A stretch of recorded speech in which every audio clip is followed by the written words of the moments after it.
I have a dream that one day, down in Alabama, with his vicious racists, with his governor having his lips dripping with the words of interposition and nullification, one day, right there in Alabama, little black boys and black girls will be able to join hands with little white boys and white girls as sisters and brothers. Martin Luther King was an important civil rights activist and went on many peaceful protests to work towards equal rights amongst all people. He organized protests and boycotts and worked with political leaders to gain rights little by little for people of color. Martin Luther King Jr. was born January 15, 1929, as Michael King Jr. He grew up in Georgia with his 3 siblings who enjoyed playing the piano. When his father changed his name to Martin Luther King Jr. in 1934, Michael did also, to honor Martin Luther, a religious leader in Germany.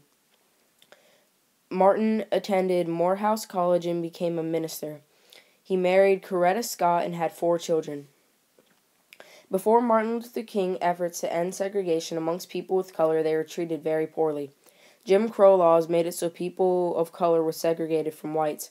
Everything from water fountains, restrooms, parks, and restaurants were marked as colored or white. If any person of color were to use a facility labeled as white, they could be lynched, burned, or hacked to death. This was sometimes very common due to the fact that white facilities were much better quality than the color label ones. On an average day in Montgomery, Alabama, sparked what turned out to be one of the most successful and important protests by King. Rosa Parks was sitting on a bus as a white man boarded the vehicle. The bus driver demanded Rosa to give up her seat since she was an African American, and they were demanded to sit at the back of the bus or give up their seat for a white person. She refused.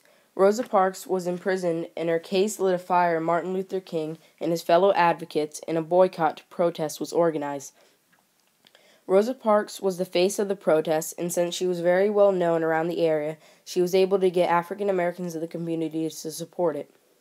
The boycott lasted for about a year until the buses caved in, because a great portion of their revenue came from people of color, and they lost too much money, so finally African Americans were given the right to board buses equally among all men and women.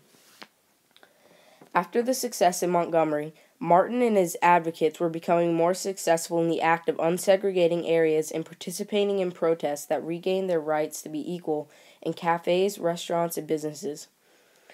This eventually created unsegregated communities with more supporters joining the cause.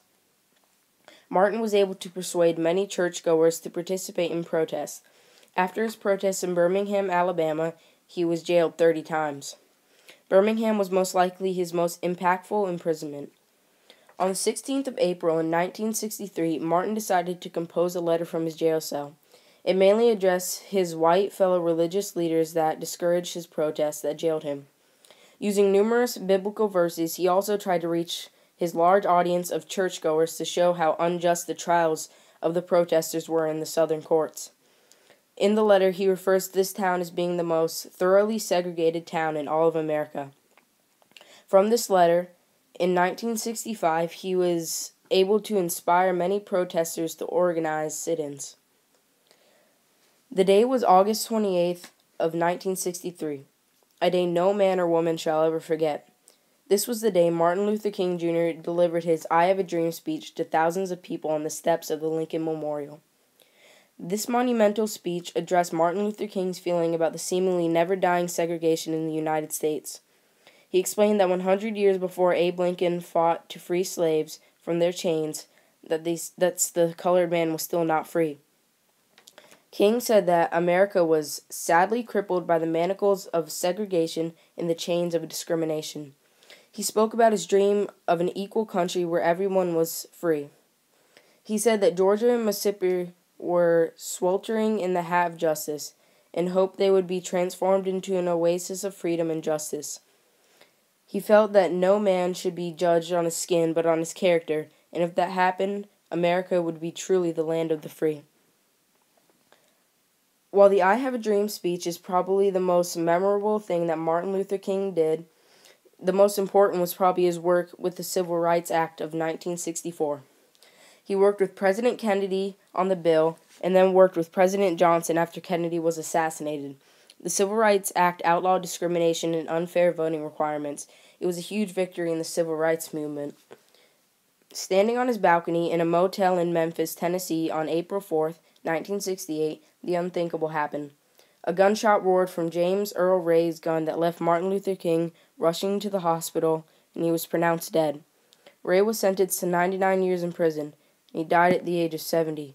Martin Luther King's death shocked the civil rights movement, but they did not stop pushing forward towards an unsegregated country. Dr. Martin Luther King Jr. was an amazing man who was driven to end segregation and gave rights to many African Americans from his protests and sit-ins. They were first given the right to go to the same school when he came into the picture. They slowly but surely gained right to access the same facilities as white people and were given access to voting and freedom. We now live in a country that is truly free for people of all colors.